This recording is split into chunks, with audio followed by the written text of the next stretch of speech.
my name is Daniela Williams, and I'm the chef and owner at Cucinamore. But today, this presentation is going to be a little different than the classic keynote that we do whenever we do networking anywhere, because this group is different. I have known Beatrice for quite a few years now, and I was there when this group was started. We brainstormed about it, and this group means a whole lot to me, and I hope it is as meaningful to you as it became to me. And we always start out as introducing ourselves, and you saw me encouraging you to tell where you are from. I found out fairly recently that in this country, asking somebody that you hear an accent where they're from, it's sometimes considered kind of rude, because somehow you're implying that they don't belong, that they are from someone else. First of all, I don't subscribe to this point of view. I don't feel offended in any way if somebody who hears my just slight accent that I carry, if they ask me where I'm from, I'm perfectly fine to giving them the whole story of my life. That's how reserved I am. But also, especially here, it is very meaningful to me that every time that we introduce ourselves, we say where we're from. Because the reason that we are here is because we're from somewhere else, and because we share something that other people don't get it. It doesn't matter where we're from, what religion we profess, what language we speak, we have a connection among us that's different than any connection you can build with anybody there. And I'm saying this very confidently. As far as the presentation today, for small businesses, for small entrepreneurs, who we are and what we do are very often intertwined, is that the word? But it's especially important when you're an immigrant entrepreneur. So I welcome today the opportunity of spending a little more about my personal story that I'm gonna do about my business story, because that's who we are and that's why we're here. And for those who have not belonged to the group for a long time, I'm not saying that this group doesn't serve the purpose of networking and support the business, because it does. In this group, I've had repeat customers that I'm grateful to. I've had plenty of referrals that I'm super grateful.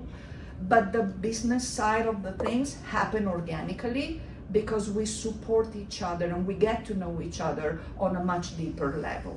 So, the woman.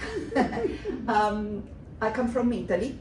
I was born in Treviso in 1967. You do the math, because I lost track of it. I'm somewhere close to 60, whatever I am. I'm married to Vince. Vince is the guy on the right. The young man right there is my son, the one with the red and shirt. And this is my family in Italy. My mom and dad. As you can tell, I don't look like my dad at all, right? I'm still very connected to my parents, and that's a proof that relationship, if they're rooted well, they last despite the distance and the time, right? So that's my brother right there who's taking care of my parents, my nephew, my beautiful sister-in-law who truly is like a sister to me, and my niece, and the one in the middle is Nicholas, my son. So professionally, my last job in Italy, I worked in Italy 23 years before I moved to the US. I was the general manager of a corporate travel agency. So I did the whole corporate job for many, many years over there. And the first job that I got in the US when I arrived in 2009 was at a grocery store, entry-level minimum wage. I'm saying these two things to you, not because of what, either to brag or to look for self-pity. I'm saying this because this is a situation that very often immigrants live when they move to another country in their adult years. Very often their academic path means nothing. Their whatever professional achievement they had in their country of origin is not significant over here, and they do have to start from the beginning.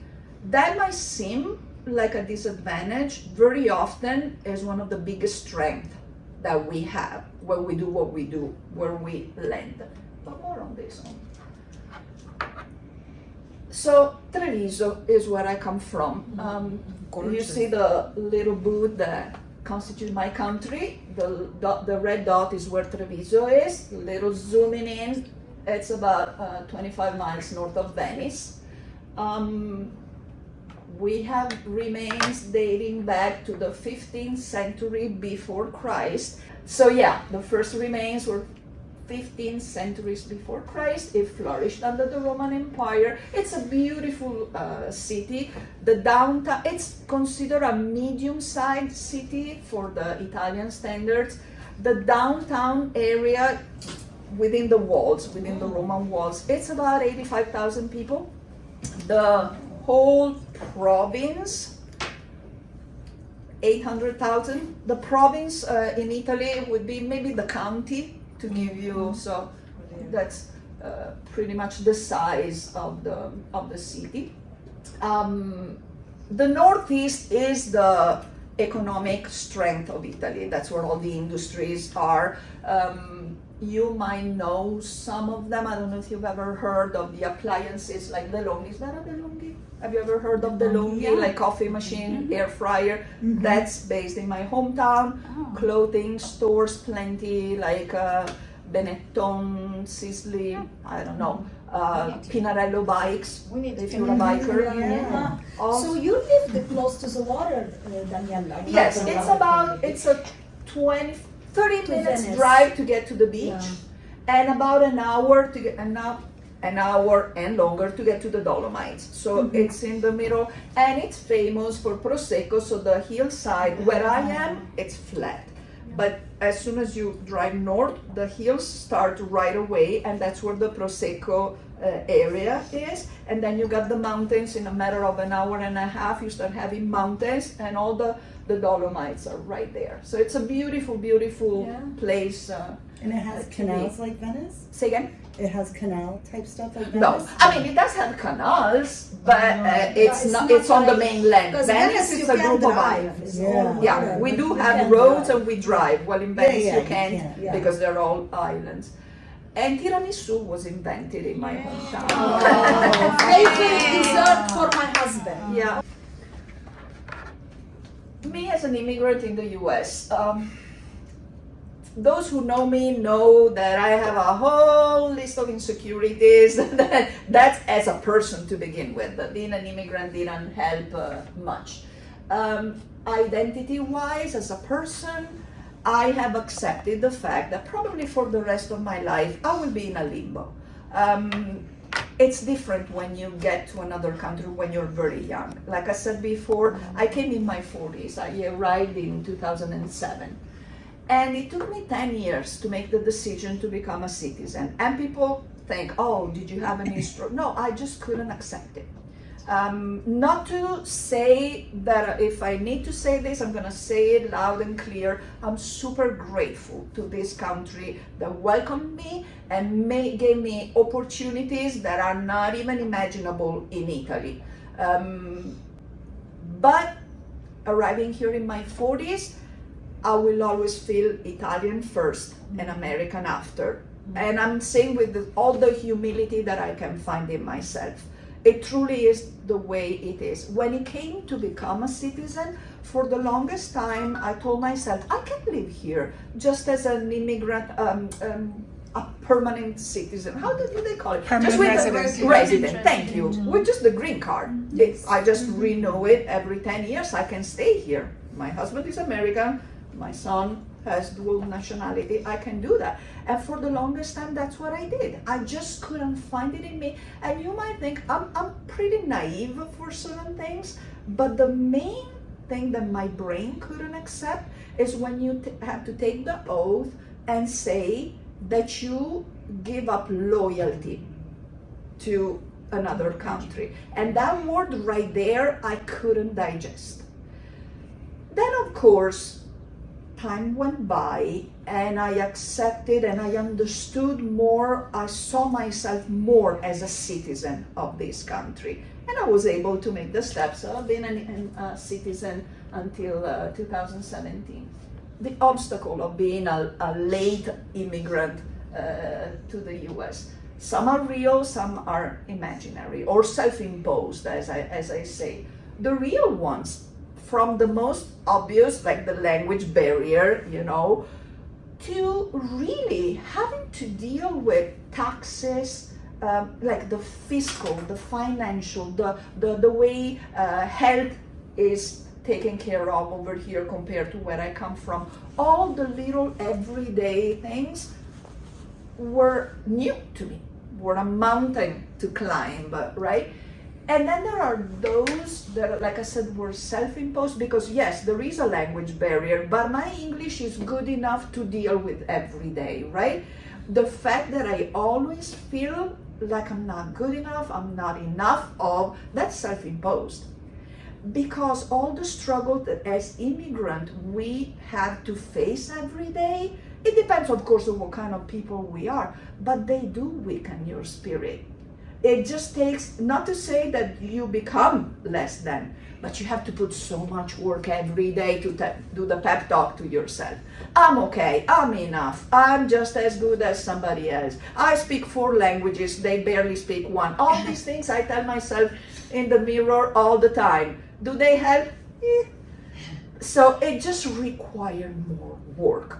I wish I was a little more of a person that doesn't care, but those I have only myself to blame for. The advantages as immigrants, and especially entrepreneurs, we do have some advantages that sometimes we might not really realize just because we are immigrant. Because that job, that daily work that we have to put on ourselves make us stronger, whether we accept it or not, it does make us stronger. The baggage that we came with us, coming from a completely different world, is not just an obstacle, it's a wealth that we have. We tend to be, and of course again, all of us have a different history, we're different people and personality, but because we were exposed to different cultures, we naturally become a little more open-minded, don't you think? We look at people in a different way, right? We don't start from this position of self-entitlement and you come to me. We know what it means to uproot ourselves and go somewhere else, and then we probably look at others with a little more grace than most. Resilience. We had to go through obstacles. We conquered them. If we are here today, if we are leading a business, no matter how big or how small, we achieved something despite the obstacles. That make us more resilient than most. The languages, at a bare minimum, we speak 2, right? That opens your brain. And it's something that many cannot say the most. So there are advantages, of not just disadvantages, because we are immigrant entrepreneur. The resources, that's something that I really, like when I arrived and I started Cucinamore, I was so focused on the struggle. So focused on the things that I didn't know, on the self-doubts, on the the steps that needed to be taken to start and then run a business, that I forgot to ask for help. It took me a while to really look into the resources, and actually there are plenty, even for people who don't speak English well. There. Starting from the local library, I found that the public libraries have very often English classes. They have books that you can a lot, starting from there. And then there are too many to mention, but you know, the small business department, I had a lot of help from there. The local chamber, I'm very involved with the chamber, it did a lot for me. And then this group. And the connection that you can build within the community, there's help out there if you just want to look for it. So this immigrant entrepreneur, I look at it all together as a title to wear with pride, more so than something less, and a sense of responsibility, because once I got to get the ball rolling, I've been, my business just celebrated the 10th year in activity. I feel a sense of responsibility, which is why I belong to this group, in being a role model somehow for other immigrants. We often with Beatrice say how we want to be the image, we want to break this label that immigrants just take. Immigrants give so much back to the community. I will always remember the study that Beatrice shared with us, with the numbers of how immigrant business are really the foundation of the economy in the US. And like we decided that we wanted to do some service, some volunteering on a regular basis as this group, to show that we are there to help the community that we live and work in. This is really important for me. And yeah, that little quote from Hamilton is really, I like it a lot. Immigrants, we get the job done. That's who we are. That's how our mind is geared. I'm not gonna bother you much with this, but when I came to, I told you that I worked for 23 years in a completely different industry.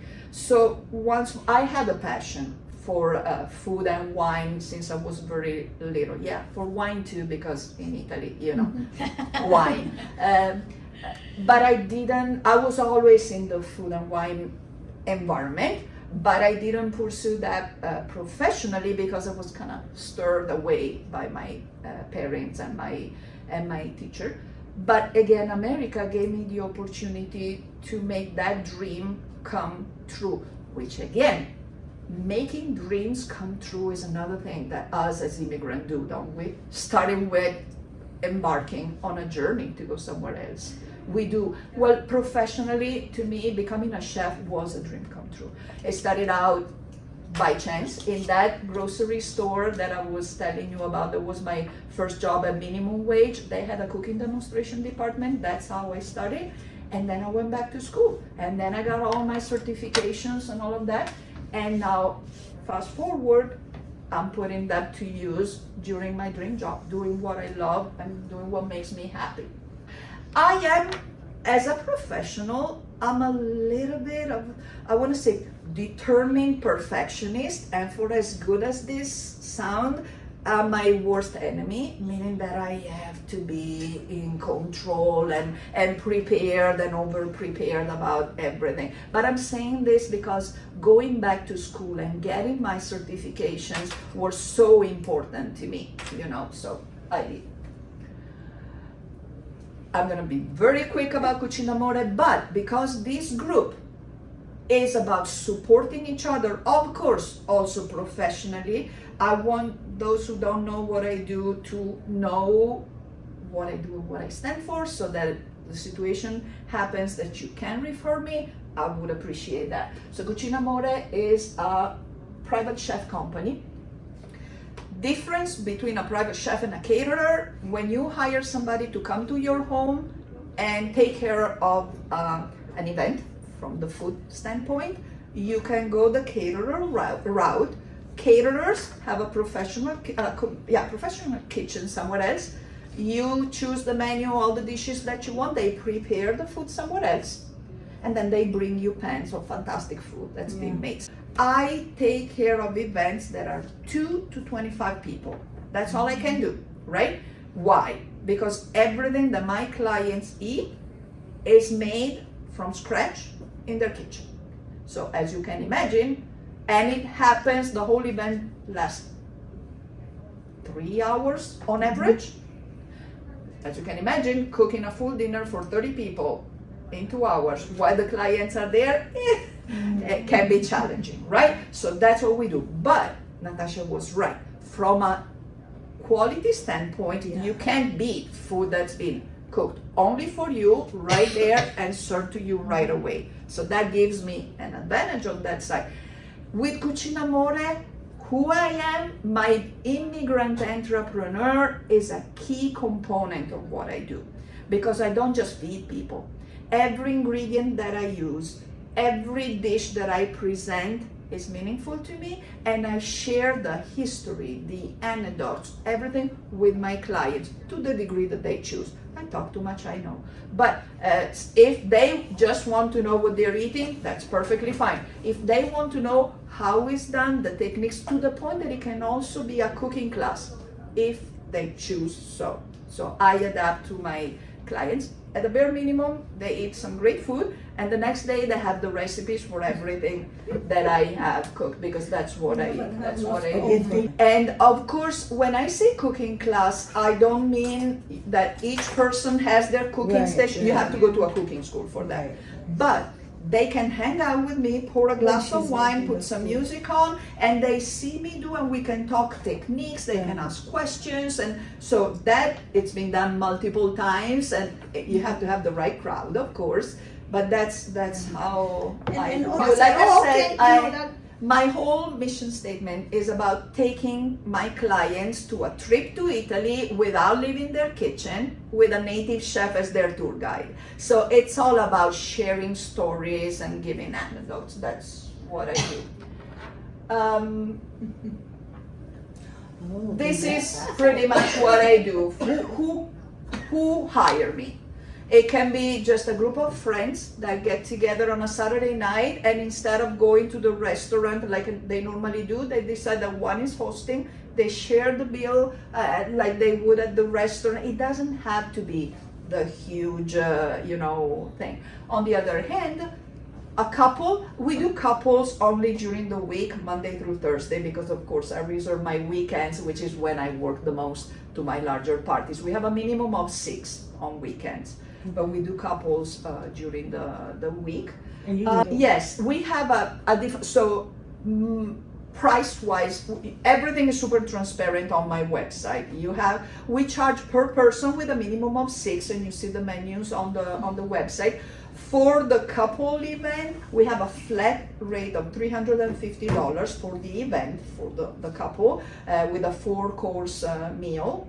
Same thing, interactive and enjoy. And then up to 3 more, they can add for $50 per person, up to 3 more. So less than 6, but when you have at least 6 people, on average is anything between $85 and $95 per person. Gifts are always, but we do a lot of anniversaries instead of especially young people with children, that sometimes instead of getting a babysitter, we go to their home. We make a super special anniversary for them. Once again, put some music on, the kids are in bed, and we take care of them.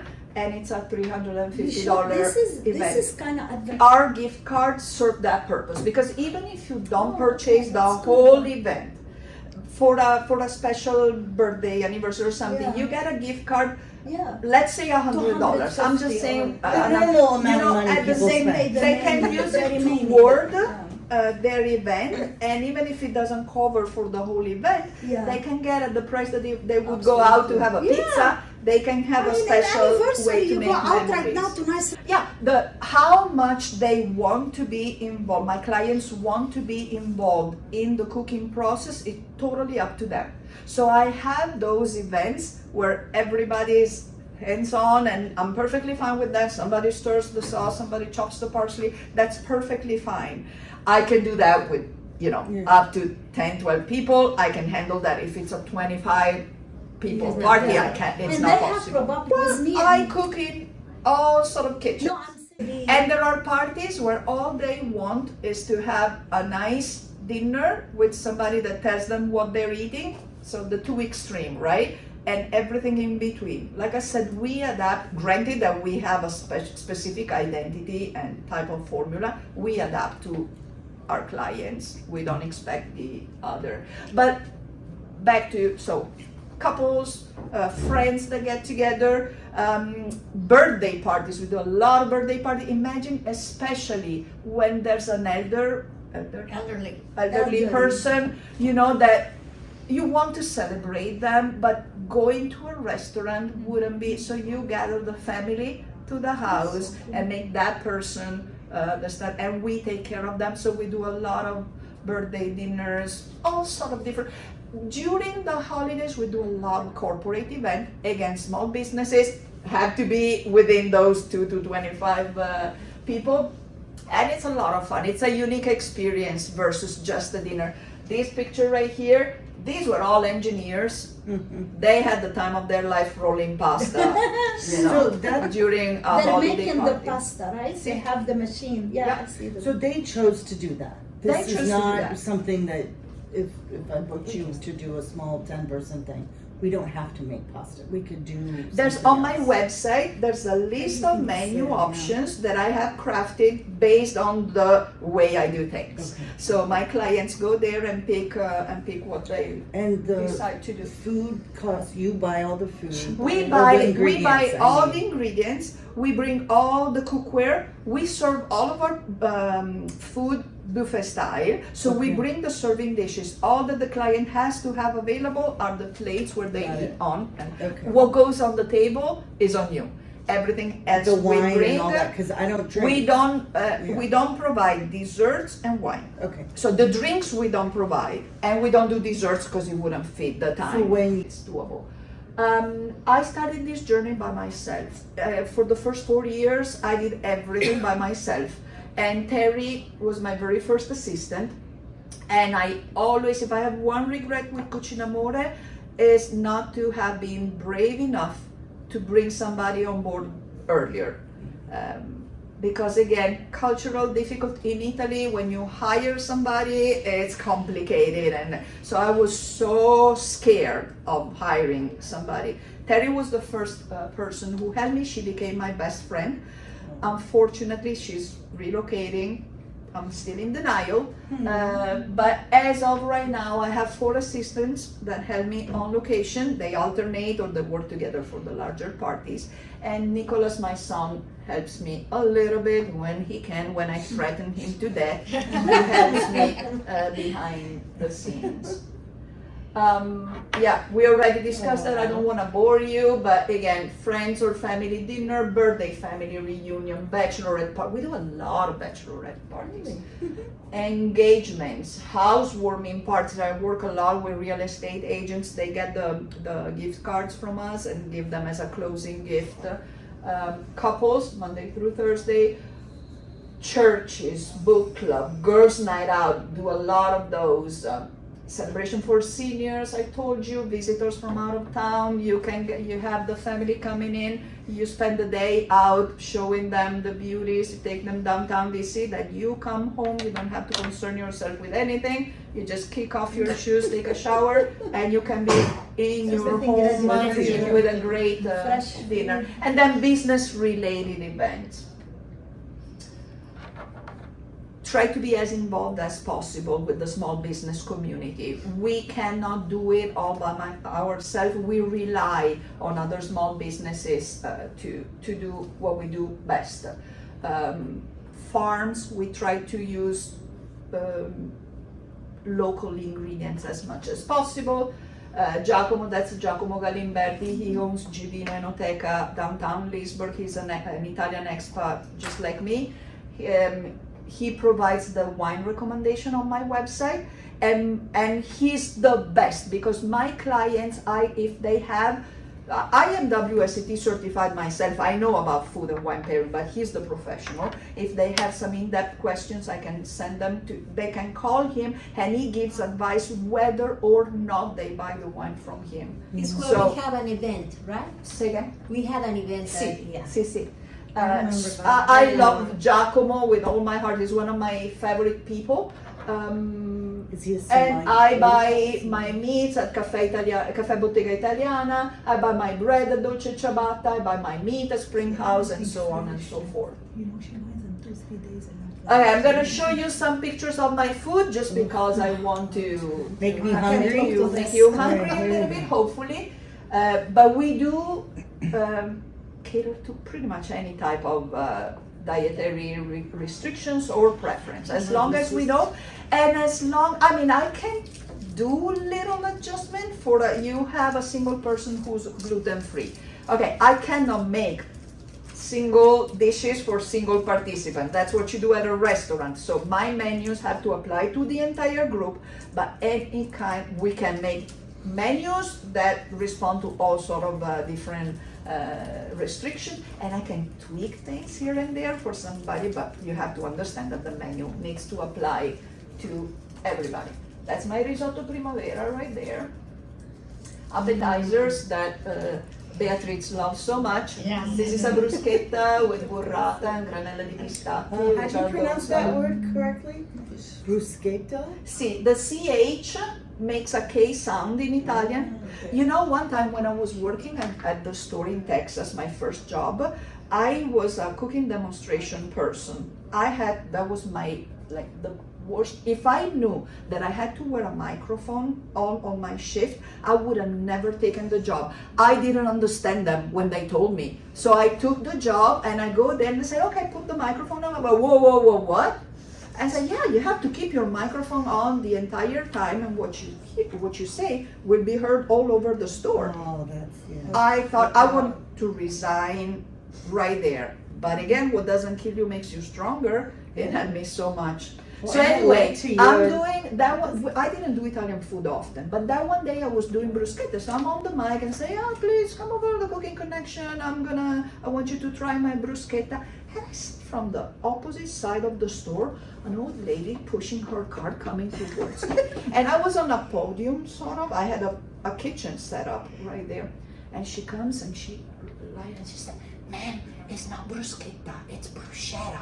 And I'm on the mic, I said, no, for once that I know for sure how that word is pronounced, it's bruschetta. Yeah, because we all say bruschetta here. Right, That's awesome. Yeah, but I'm the gonna say it CH in correctly. Italian Okay. makes the K sound. So it's bruschetta con burrata e granella di pistacchio. Did you get to keep your job after that? Do I get, yeah. We know this country, right? Oh, Those are my pappardelle with a lamb ragu, citrus zest, and fresh It's thyme, gonna sound ricotta better when she salata. says That's it. the right.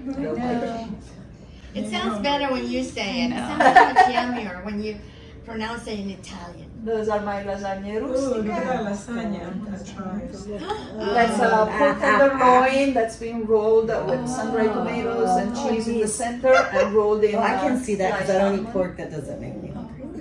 The other stuff looks, so the one that had lamb as the meat, you could just say beef instead. everything Again? online you choose. Yeah. Yeah. Okay, Yeah. that's awesome. Yeah, you can please everybody. There's such Yeah, diversity of needs and wants. I try to have a little bit of everything. My salads are something that I'm pretty proud of. They're never, even the simplest one, they're really always That looks very good. well received. That's my pere and piave. There are pears in there. Piave is the cheese that you see right there. It comes from my region. Sorry, I talked your ears off. No, It's